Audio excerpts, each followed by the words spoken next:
Today's video is going to be a little longer, but bear with me. I'm going to have some reading in it, but I want to talk about Jesus's second coming because that is the coming that is referred to the most often in the New Testament and probably in the Old Testament too. Many of the prophecies point to both his first coming and the second in a lot of different ways, and we've talked about some of those. There's tons more, and I urge you to look into it yourself. But thinking of his first coming always leads me to think of his second coming. And I think sometimes as Christians, we like to see this little baby in a manger and we think about how precious and sweet Jesus was when he came. And people do like that image of a baby, helpless, but we forget that encased in that helpless flesh is God. God incarnate, the one through whom the whole world was created.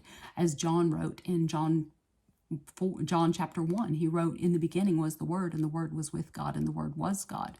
Through him all things were created, and without him nothing was made that has been made."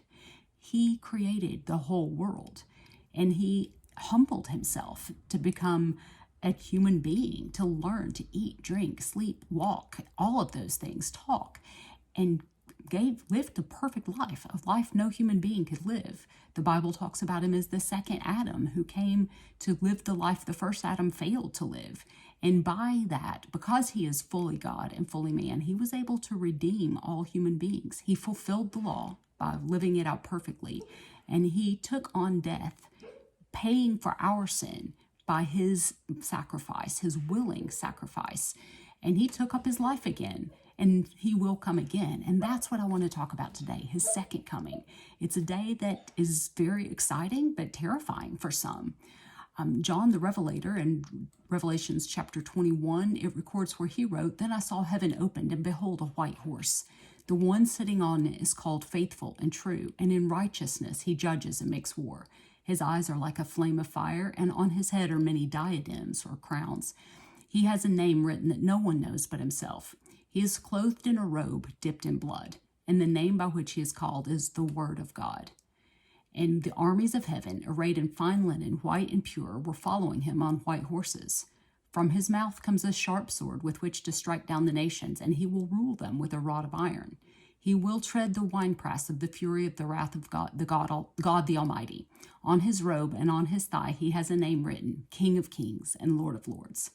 That's the Jesus I want to look at today. Faithful, true, King of Kings, Lord of Lords. This one that comes conquering and to conquer.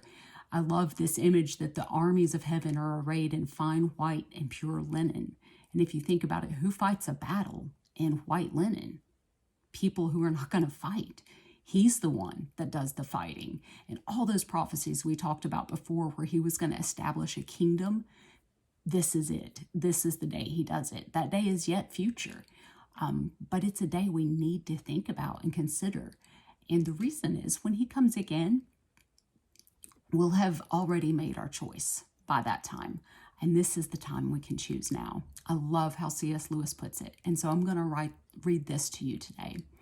Lewis wrote in Mere Christianity, "I wonder whether people who ask God to interfere openly and directly in our world quite realize what it will be like when he does. When that happens, it is the end of the world. When the author walks on the stage, the play is over. God is going to invade, all right, but what is the good of saying you're on his side then when you see the whole universe melting away like a dream and something else, something it never entered your head to conceive, comes crashing in, something so beautiful to some of us and so terrible to others that none of us will have any choice left. For this time, it will be God without disguise. Something so overwhelming that it will strike either irresistible love or irresistible horror into every creature. It will be too late then to choose your side. There is no use saying you choose to lie down when it has become impossible to stand up. That will not be the time for choosing.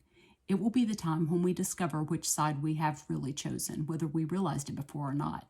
Now, today, this moment is the chance to choose the right side. God is holding back to give us that chance. It will not last forever. We must take it or leave it.